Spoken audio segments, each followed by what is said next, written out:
What's the difference between justice and vengeance? We're going to talk about that on today's Hot Zone. This is the Hot Zone. Engaging with the news in a whole new way, international war correspondent Chuck Holton brings insight into areas of crisis and lets you help those affected. Hey folks, Chuck Holton here. I'm up in Washington State. Came up here to do some reporting on the violence and unrest that we've seen in Seattle and down in Portland recently. Yesterday I got a chance to drive through what they called the chop zone, or the remains of that. The graffiti on all the walls, incredible amount of just profanity and even satanic symbols that we saw there. Fortunately for me, I got a chance to leave there and come out to this incredible place right just about a mile from the Canadian border. And the reason we're here is because we're at a cowboy camp that's kind of a Christian camp for young people to come and learn how to ride horses and rope and things like that. And I got a chance to meet up with my good friend Dave Eubank. Now, you all know Dave Eubank from my time in Syria with him. He's the head of the Free Burma Rangers. And I sat and talked with him for a little bit about just what's going on in America today.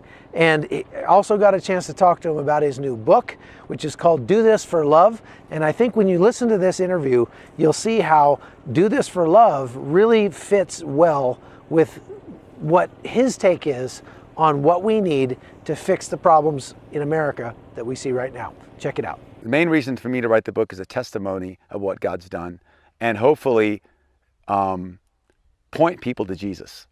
Number two, to help people understand and love each other, especially in people in conflict areas that we work. Number three is to set the historical record. This is what we saw happen. It's not all the record, but it's the record we saw. This is the truth as we saw it. This is what happened.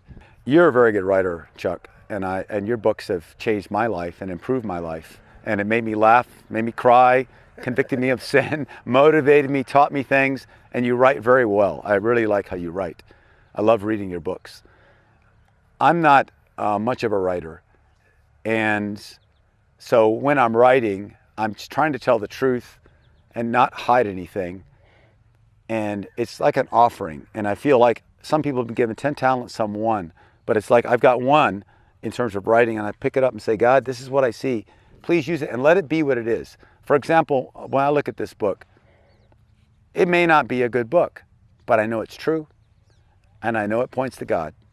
I know it honors people, and that's the best I can do. The book starts in the Battle of Mosul. Do This for Love, the Free Burma Rangers in the Battle of Mosul. And so it's focused on Mosul and the fight against ISIS and trying to help people there. It also goes back. How did we get there? I grew up as a missionary kid in Thailand, born in Texas before that, and my parents are still there as missionaries, 90-year-olds and 88, going for it, following Jesus. And then we go into the call. I was in the military, and then I get out and go to seminary, get called by an ethnic group in Burma saying, please come and help us. This was in 1993, so it goes into a little of that. How we started the Free Burma Rangers, the 70-year-old conflict in Burma, our team's response, and in the midst of that response, getting invited in 2014 to go to Sudan, that's mentioned briefly, and then 2015 in February to go to Iraq and help the Kurds who were being attacked by ISIS. And so in 2015 we go to Iraq and as well as Syria, and then 2016 and 17 is the Battle of Mosul. And that's really the heart of the book, is the Battle of Mosul. What would you have thought if, when you started this thing in 1994 or whatever it was, that if somebody had shown you a picture of what it looks like today? I would say, no way. That's God. That is God. Because 1993 is when we got invited to Burma. In 1993, I got invited to Burma, and I got married the same year. Well, neither of those, well, I wanted to be married, but I couldn't control either of those events. And then Burma, okay, that's understandable. I grew up in Thailand, it's next door. And it's a jungle war, I'm an old infantryman. Okay, go. But then in the midst of Burma and the way that happened, I really thank God that the people of Burma called us. It wasn't my idea. And then doors opened miraculously for us to cross borders extra legally to get to places and not get killed or captured.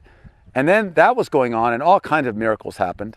I mean, we were arrested twice in a different country and both times released with these words: what you're doing is good for the people of Burma, good for our country, and are to be praised.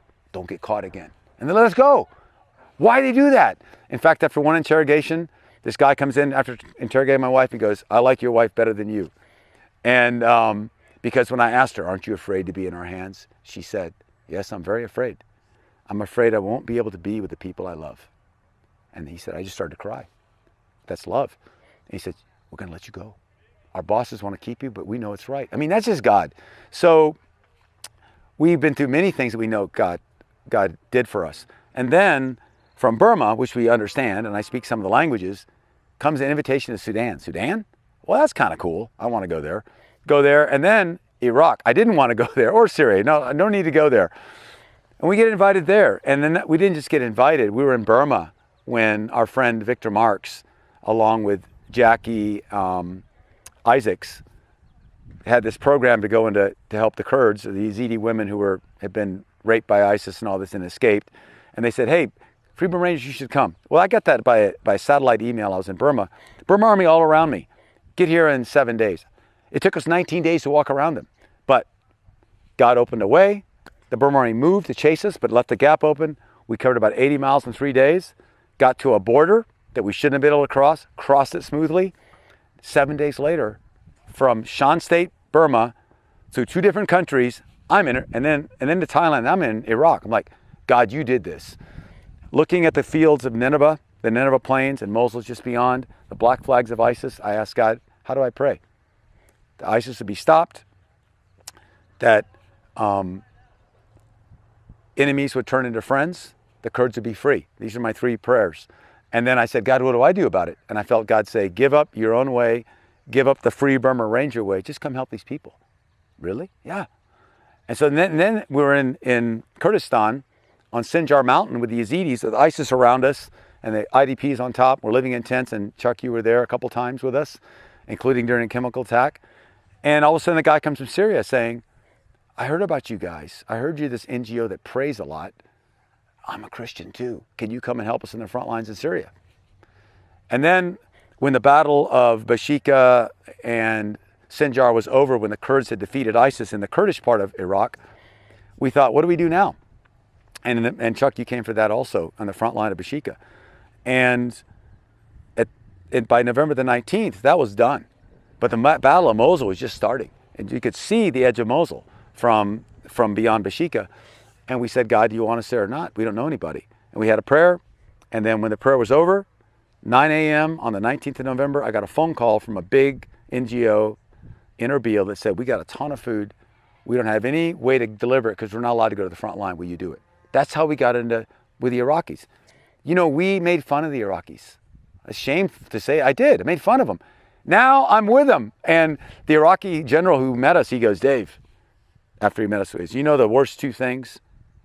And, well, first I have to tell you this. I prayed to God that my country be safe from ISIS. I prayed to Allah to be safe. And he sent me the worst 2 things. An American Christian. The worst. And we became brothers. And I learned to love the Iraqis. I mean, the biggest presence I got out of the Iraq war in Mosul against ISIS, and it's in the book, is 2 things. God's gift for me to love the Iraqi people. I love them in general, not just specifically. I love them specifically, but in general, I just like them. Wow, that's my heart changed. Second, I learned the difference between justice and revenge. And the only way you get justice is with love. Because if someone's hurt you, it's very natural and normal to really be angry and want to crush them. You want revenge. And you'll call it justice, and they should pay. But if it's wrapped up in hate, that'll be revenge that will do them no good. And at worst, because you're not really responsible for them at that point, that hate is not going to stop till it comes back to you. That's the way Satan operates. Isn't that what we're seeing right now with these Black Lives Matter protests? I mean, that they want justice, but it's motivated out of hate. Right, and I think that we all have to have justice. Black people need justice, brown people need justice, white people, everybody needs it. And I can understand the anger and the rage a black person would have from oppression, and they're right to be mad. But I learned from my experience when ISIS killed this little girl next to me that I had a love relationship with. She's 3-year-old. America, America. I thought, wow, we got to liberate this place. I talked to Monkey, our pastor. Isn't it great? And 30 minutes later, she goes to her family. This friend, ISIS nails them. Boom, they're dead. And we rescue the rest of the family. But she's dead. Something broke in me, and I was so angry. And I just said, Monkey, our pastor, we're going to give food, medicine, shelter, share the love of Jesus, and kill every ISIS we can find. That's justice. I'm sure it is. And I was crying. And I still feel it. Because you can't, as a father, I can't live like that. And so I understand oppression and injustice. But when I asked God how to deal with it, I opened the Bible 3 times in a row. He said, vengeance is mine, says the Lord, I will repay. Vengeance? That's justice. No, vengeance. I called it justice, but it wasn't, because I couldn't care less about any Iraqi person and what their past, their present, their future. They should just die. And so I said, Jesus, I give up justice. I give up revenge. Please forgive me. And it was like a 2,000-pound weight just whoosh, off my shoulder. I didn't know I carried it because I thought it was justice. No, it was revenge. And that hate, I thought, as we went into battle that day with the Iraqi army against ISIS again, I felt light and freed. Even though I fought them later and I got shot point blank and I shot them, I never hated them. And so if you want justice, you have to ask God for love. And the most important thing is the supernatural power of Jesus. Because when I said, I give up revenge, please forgive me, he did his part, which was he instantly healed me of that hate. It was like, gone. I don't think a person could do that. If I was a black person or brown person or white who was oppressed by some other person, I can't just think my way through this and forgive them. I can't. I can't. But that was one of the more recent times where I thought Jesus is real. Because he just took it from me. Like surgery. I didn't hate him. And of course you can hate ISIS. That's a terrible name and a terrible organization, but not the people. You might even have to shoot them. But that'll be finally in the end, maybe for their good. I don't know. That's the last step. But you don't have to hate. And so to me, I look at it like this. If my child, who I love completely, does wrong, really wrong, and hurts me, I am angry. And I punish them. One, honestly, so I feel a little better, like there's some justice was done. That's not a very good motive, but it's in there. But really, so that they won't do it again. Because not only it's destructive here, I'm concerned about their future, not just with other people, but their own character. So the punishment is always prayed over. You really made me mad. So I'm going to do this so you'll learn. And I stop and calm down and pray. And I try to pray with my kids and say, let's pray together. What's the right punishment? How will you learn? And then if you approach a criminal that way, or if you're a white person and or a black person, a white policeman's unfairly arrested you, when you approach that police chief or that police officer, first is pray. God, help me do this in love. Help me love that man. I don't love him at all. But if you say, I will do it, God, with your help, you watch what happens with your heart. Then you can approach it. And maybe that police officer needs to go to jail. Maybe he does. Maybe that's the best thing for him. But whatever the punishment is wrapped up in what's best for him too. And that's love. And then you're free. Okay, folks, that's all we've got for today. Thanks for watching The Hot Zone. I'm going to be out in the Pacific Northwest for the next week or so, reporting on the violence. So we'll have more from Seattle and from Portland. But for now, I'm going to just enjoy this beauty. Thanks for watching. We'll see you next time. The Hot Zone is produced by Amy Holton and Livefire Media. Copyright 2019.